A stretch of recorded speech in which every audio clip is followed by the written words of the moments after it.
It starts with an itch and a tingle, and then it builds and expands. And suddenly, all at once, my legs won't let me stand. I scratch till my fingers go numb.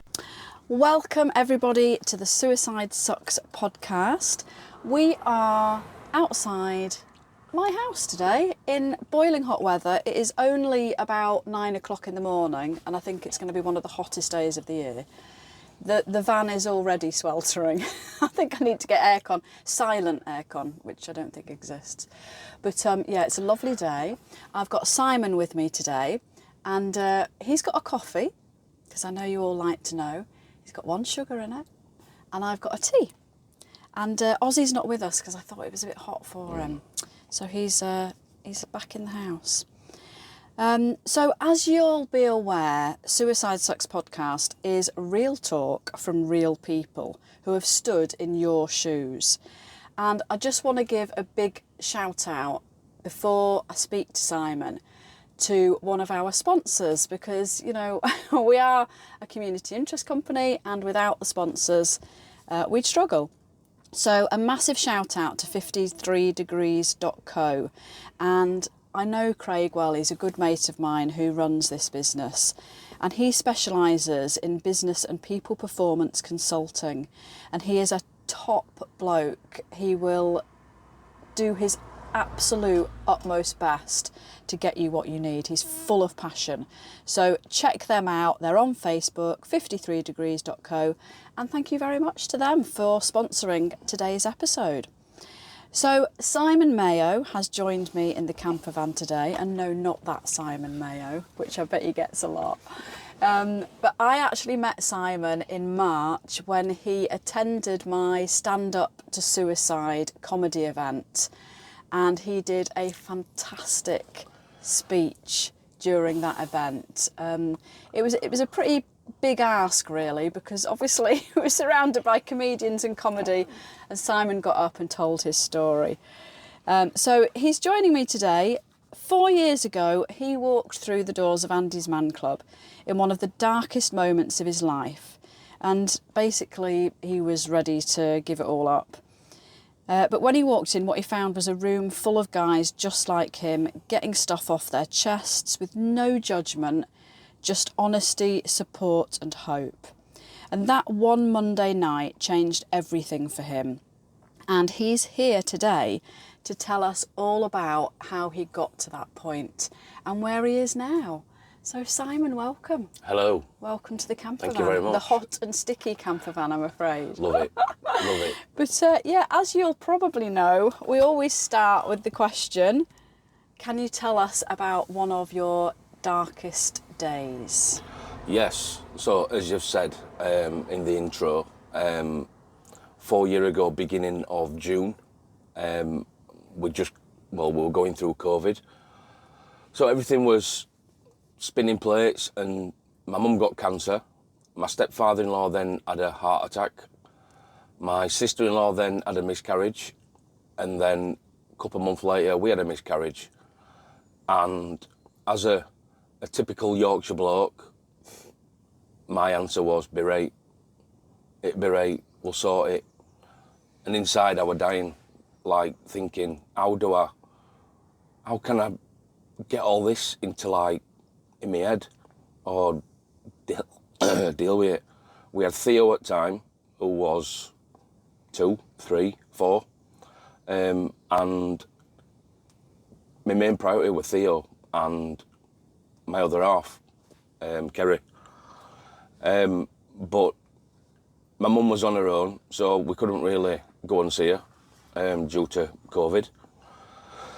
And then it just carried on and spiraled from there, and you know, every time somebody phoned me, something else had gone wrong, and it was like, Jesus, what's happening now? Where do I go? What do I do?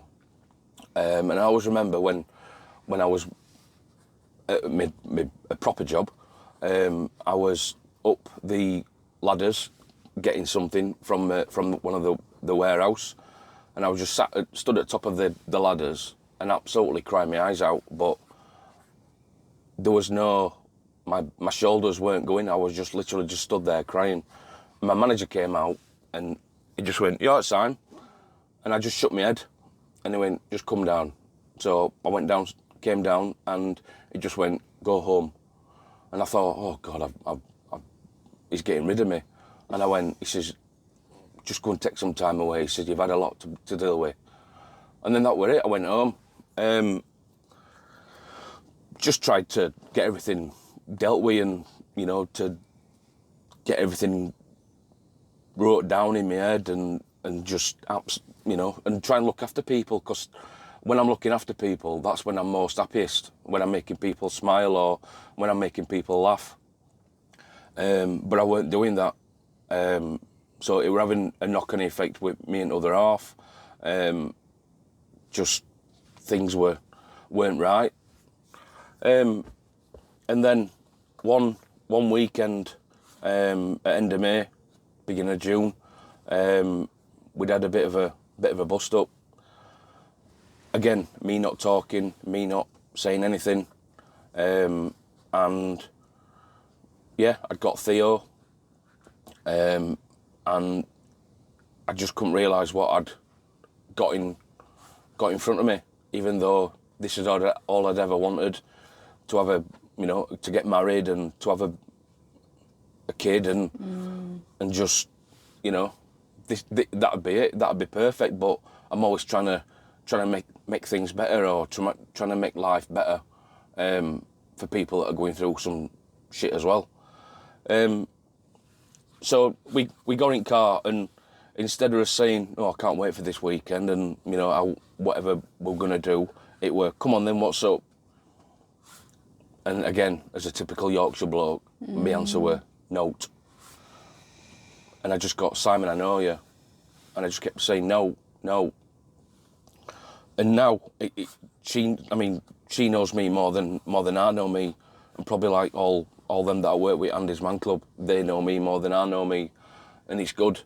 So we carried on going to Tesco, and you know, we're having an argument, and I felt absolutely worthless. I were no good. I weren't making people smile, and I weren't making people happy, and it were affecting me. We'd had a big argument.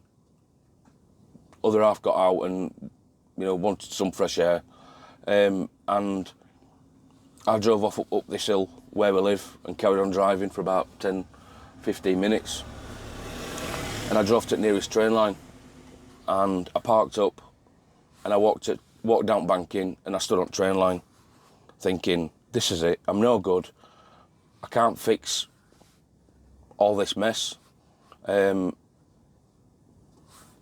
Everything was just going through my head, and I just thought, this is it, I'm done.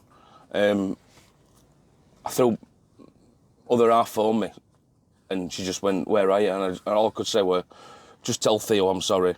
And she just went, "What do you mean?" I said, "Just tell Theo I'm sorry." And I threw my phone on grass verge behind me. And when I threw it on grass verge behind me, I just saw Theo's car seat in the back of my car. And that were like my wake-up call. And I just thought, I can't do this. I can't do this. What am I doing? I can't leave him without a dad. All these people's lives that I'd ruin. I can't do it. So I picked my phone up, went up grass verge, opened the back seat of my car, and 6 minutes later, a train flew by. And that were like another wake-up call, thinking, well, is it fate, or I don't know what it were. And I just put my hand on Theo's car seat and just absolutely cried my eyes out. The following Monday, I went to work, again, did bare minimum, just kept saying hello, and that were it, because I couldn't talk to anybody. And I just thought, right, I need to go to Andy's Man Club. I'd followed them for a year on Facebook, and I just thought, I need to sort my life out. I need to go before I lose everything, as well as my life. So I went to Andy's Man Club in Rotherham, and I just went there, went down alleyway, and it weren't a, "Sorry mate, we're full," or "Sorry mate, you can't come in tonight," or "What do you want," or "What are you doing here?" It were, "Hey, mate, you all right?" I went, "I just need help. I was stood on a train line last week, And he went, right, come on, let's go and have a brew. So he put his arm around me, we had a brew. And the questions that we ask, every time I was asked a question, it were, why do I feel like this? Why can't I fix things? Why can't I help people? Because that's all I want to do, just help people. And every time I were helping people, I felt like it were getting kicked back in my face, which were making me feel more worthless than I already felt. And it were horrible. That was my lowest time.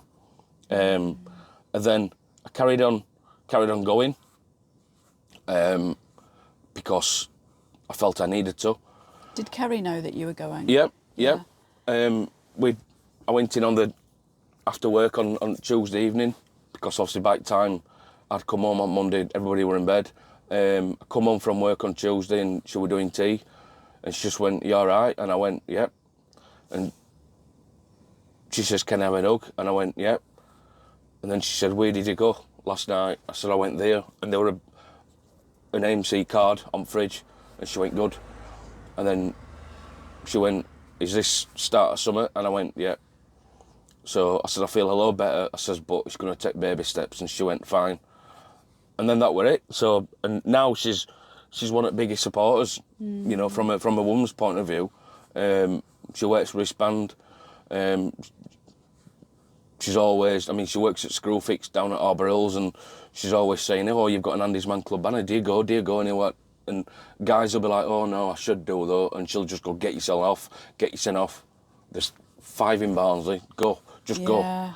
So she's always pushing it, which is good. Before you went to Andy's Man Club on that first time, and after you'd been stood at the railway, had you told her? I'd followed. No, that you'd been stood where you were. No. No. All I could say was just tell Theo I'm sorry. You know, I'm no good to you. I'm letting everybody down, because I weren't fixing things, and I weren't making people happy, and I weren't making people smile. Yeah, I've got a weird sense of humour, but some get me and some don't. But I always told, I was like Marmite, you either love me or hate me. That's it. So, you know, I'll come up with something, it'll be funny, but somebody will say, "Oh, you've said it wrong way," or, you know what I mean? I like to have a laugh and a joke. That's how I am. Yeah. And if people are happy and people smile, job done in my head. Yeah. But I weren't doing that, and I couldn't fix because stepfather-in-law had an heart attack.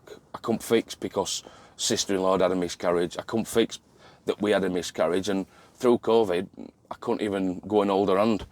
And you know what I mean? It was like, I can't even go in. It was like, I was like in a bubble. I can't do everything. And that was obviously like your identity. Yeah. A fixer.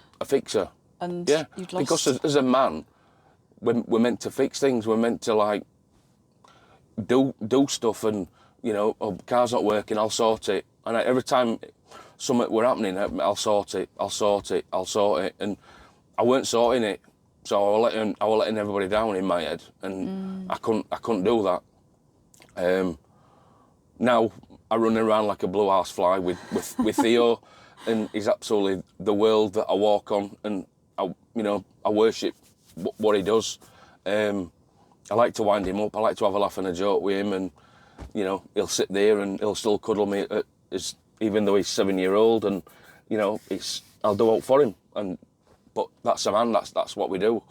And then after that first session, we just carried on going, and I carried on going, then became facilitator. And then after being recognised that I'd got something and I could pass my journey on to somebody else, and whenever that new guy walked through the door, I could relate to him. And then it adds on then. So then it's like that one man after that, and then that one man after that. And then I then became lead facilitator, so I got to run my own group, and you know, and welcome guys in, and you know, and share my experience, and try and offer them a bit of experience as well,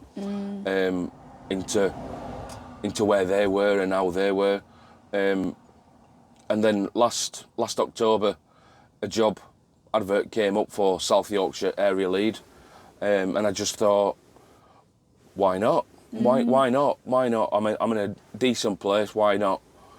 And I had my interview with Lou Campbell and Elaine, obviously Andy's mum, and Neil and Sabrina, and I had an interview online.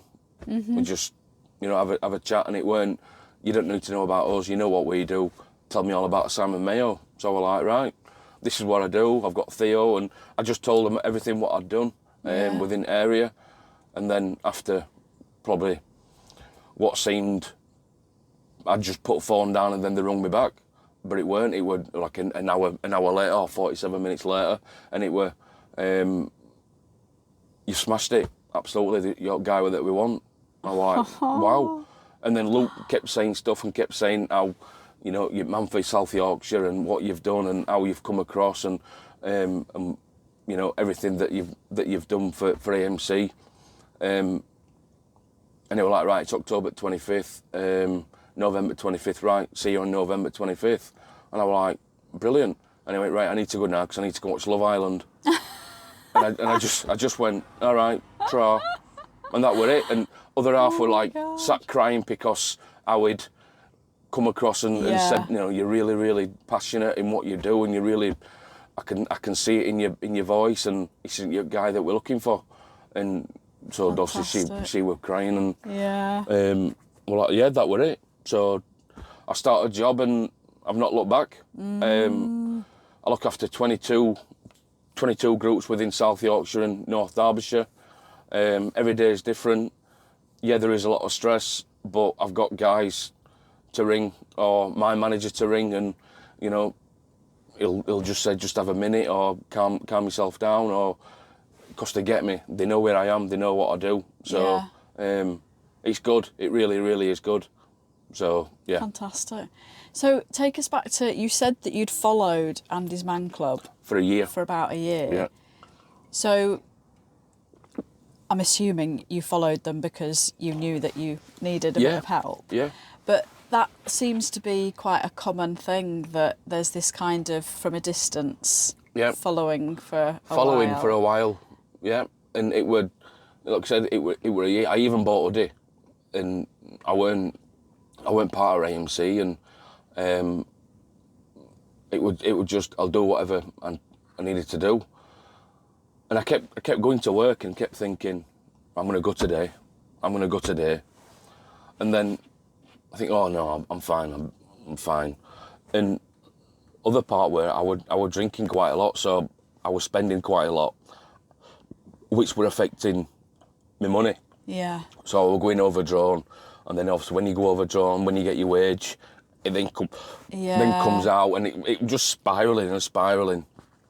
And I was like, instead of buying a 4-pack, or buying a crate, or I buy a bottle of wine, or I buy this, or you know what I mean? It's sunny, so we'll have a drink, and we're just putting weight on, and it weren't no good for anybody. 'Cause it's all right at the time when you're drinking, but then you've got to wake up and you're feeling absolutely groggy and you're feeling shocking, and it plays with your head, and you just think, well, I'm going into I'm just spinning all the time. And yeah, I'd followed AMC for a year, and I didn't go, because every time I had a good week or a good weekend, I'd be like, oh, I don't need to go. I don't need to go tomorrow. I'm all right.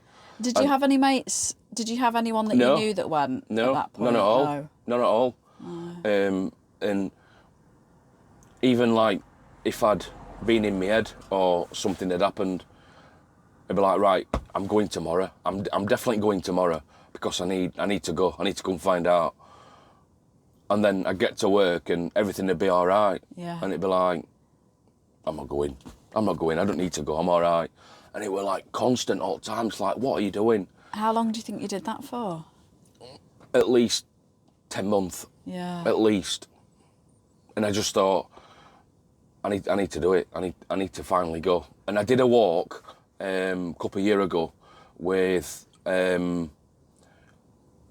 Samaritans, and we walked from Wunwell Football Club all the way around like Athersley and Cudworth and wherever, and we ended up at Barnsley Football Stadium, and I've got AMC hoodie on, and everybody up there were like, "Oh yeah, I've heard a lot about them," and all I kept saying was, "Oh yeah, they're alright, aren't they?" But you'd not been. But I'd not been. So it was like me telling them to go, even though I weren't going myself. I'm like, yeah, sort your life out. Yeah. Sort your set out. Yeah. So that's what I did, and like I said, I went down to first session in Rotherham, and that was it. I never looked back. And did you? Because I've also read and heard that some people will turn up and then go home.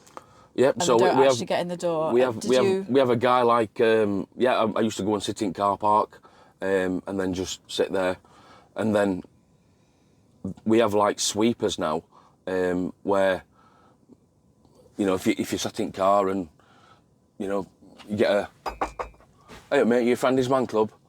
Yeah, come on, let's go and have that's brilliant. let's go and have a brew," and it gives you that bit of relief that somebody's there, not to get out at car park. We need that parking space. Like, come on, mate, let's go and have a brew and get some shit off your chest.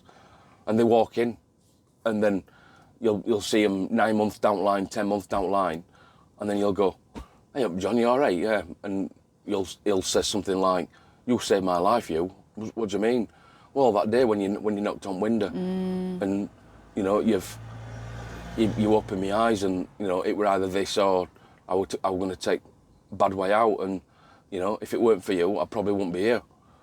And it's quite humbling that you get guys saying that. It's horrible that they're saying it, but it's quite good. And it's not us that are making you come through the door. We're just giving you that bit of push. "Come on, mate, let's go and have a biscuit. Let's go and have a and at least they can see if it's for them. Correct. You go once. Yeah, correct. Fair enough. It's you not might for everybody, think, but you know what I mean. It works.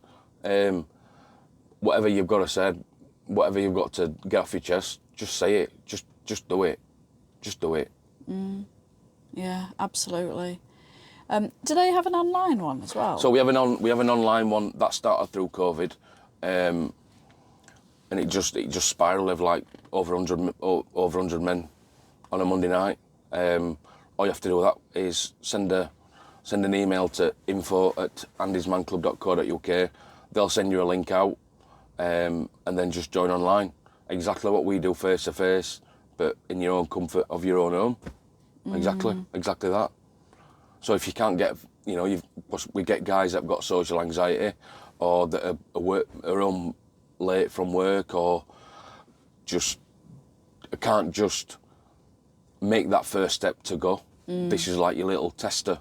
So test water, answer the 5 questions that we answer, and probably next week go and see it face to face. And do you do anything? Because I know that, I know Luke has been to my daughter's school at least twice, actually, in the space of almost like a year and a half, and done talks, and she's always, raved about that. Do you have any links, with, corporate or anything, where, because that's a way in, I think, isn't it, for men? Yeah. In terms of through their work, infiltrating into that side. I wouldn't say that we do. It's just that we have businesses that are wanting presentations, because when it's a male environment, or when it's a warehouse or a factory, if a guy's had a bad week or a bad weekend, and he'll pick his mate up from home, his mate might think something wrong with him. What's happening? It's not normal that he's quiet like this, and he's not opening up. And what do I do? Then HR then see him quiet, or he's in a corner, just probably like I were at my old workplace when I stood on ladders and just crying my eyes out. And it weren't good. HR then obviously get involved, and we're all out presentations where we just tell you what we do, just to give you a bit of an inkling how we run. And to just show that you're all just normal guys. Just show we're like just them. normal guys. That's it. That's all I am. Just a normal guy that's a family man that's just trying to look after his wife and look after his little boy and his 2 dogs and my mum. That could almost have not been here. That could have also not been here. And it probably been the fourth year anniversary of losing Sam and Mayo. And Yeah. you know, it's horrible to say, but it could have been. Yeah. So whatever we can do, we do events. We're constantly banging drum on Facebook. We're out and about. We're trying to, you know, we'll do Rotherham Pride, or we'll do Barnsley Pride, or whatever we can do, just to reach that one man that's thinking, well, I've heard a lot about him. How do I do it? Come and see us. Come and see us. Just like you did. Just like I did. But don't leave it a year. Well, yeah, and I do think that is often the case. But so long as they get there in the end, Absolutely. then that's a win-win. That's it. That's all that isn't matters. it? Yeah, and so if you hadn't have seen Theo's car seat Yep. in the back of the car, do you think that? If I'd have not had Theo, yeah, defo, Yeah. I'd have probably done it. Because I got nothing. I was sinking, and I weren't talking to the other half, and that were it. And I said something in car when we were driving back, and instead of saying, you know, all right, really, what's up? And she just said, oh my God, will you just talk to me? And it sat in my head, and I just thought, well, I'm not talking to her, am I? And that made me feel even worse.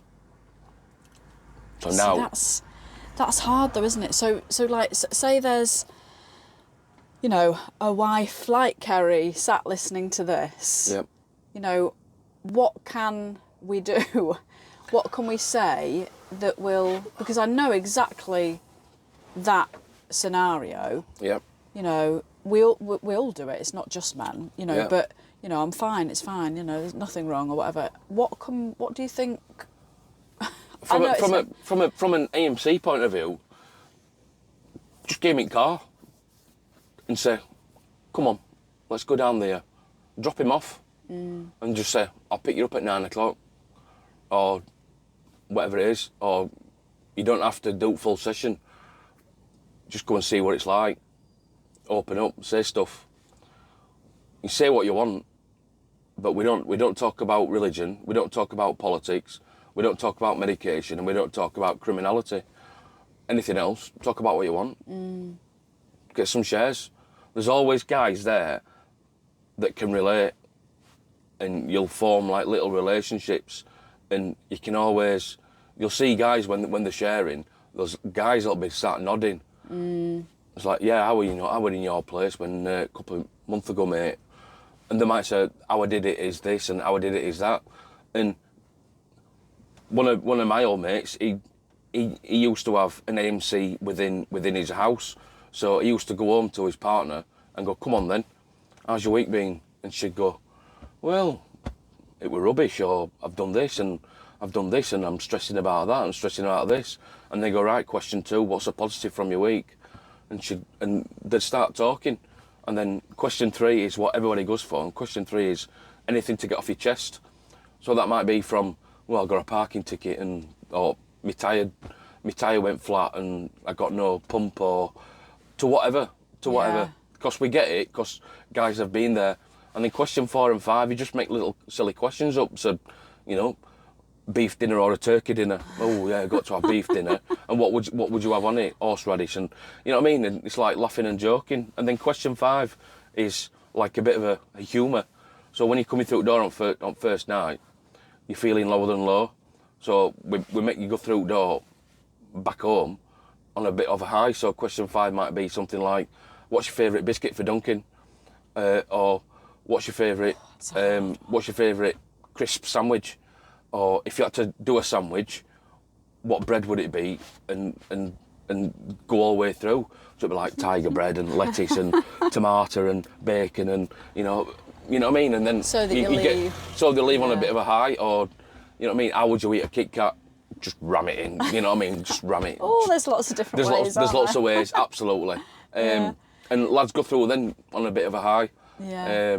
What's- So going back to that like wife or partner's perspective, basically it's almost like you're saying, well, to your partner, well, if you're not going to talk to me, go and talk to somebody else. go and talk to somebody at Andy's Man Yeah. Club, and drive them down, get them in Yeah. the car.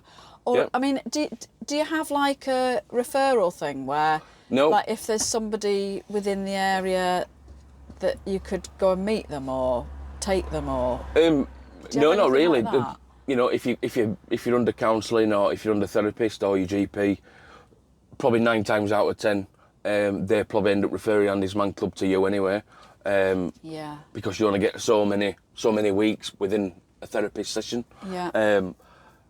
But this is not therapist. This is just peer-to-peer support that guys have just gone through some rubbish and just are paying it forward, and they're coming out the other side. That's all it is. Just peer-to-peer. We don't judge. So there's no oh yeah I've done this or I've done that. It's no judgment. There's no referral. You don't have to go to your GP and think and say, I'm thinking of going to Andy's Man Club. Can I get a referral? Just turn up. There's no bookings. You don't have to pay anything. You don't have to chuck any money in a tin. Just turn up. Come and have a brew. Brilliant. Come and have a brew. And we are sat in Barnsley, and when you arrived, we mentioned that there's one just up the road, isn't there? So There is one at what's that Honeywell one? College. Honeywell There's College. also one at Barnsley Library in Glassworks. There's one at Wunwell Library. There's one at Barnsley Lunwood Priory. And there's one at Goldthorpe Library as well. Right, wow, so a lot. Yeah. And if anybody needs to, they're not from Barnsley or even South Yorkshire, Yep. how do they find out where their local one is? So you can always go on andysmanclub.co.uk, click on Find My Group, put your postcode in, and it'll come up a range, put how big a range you want, and then just go to one. And you don't have to let anybody know, you can just turn up. Just turn up. Just turn up. The more the merrier. And they're always on a Monday night, aren't Always they, on a I Monday believe? night. It's 7 while 9. We do a quick intro, and then we do the first 3 questions, and then we have a break about 8 o'clock. So whoever's talking, let's just have a break at 8 o'clock, put ball down, let's have a breather, let's gather our thoughts back. Let's speak to guys that have gone through the same as you, so you might have a quick 5 minutes. Can I catch up with you after we finish this, or maybe meet you on Wednesday for a coffee? Yeah, come and meet me. So then little relationships are then formed. And then the last 2 questions, are, like I said, are quite humour. And then you just go in, that's it. Just finish at 9 o'clock. And you say about the questions, I'm assuming that you don't have to answer the questions. You don't have to answer the questions, you don't have to talk. However, if you want to talk, we are there to listen. That's brilliant. Simon, thank you so much for joining us in the camper van today. And we'll open the door and get a bit cooler. But thank you. Thank you very much. It starts with an itch and a tingle, and then it builds and expands. And suddenly, all at once, my legs won't let me stand. I scratch till my fingers go numb.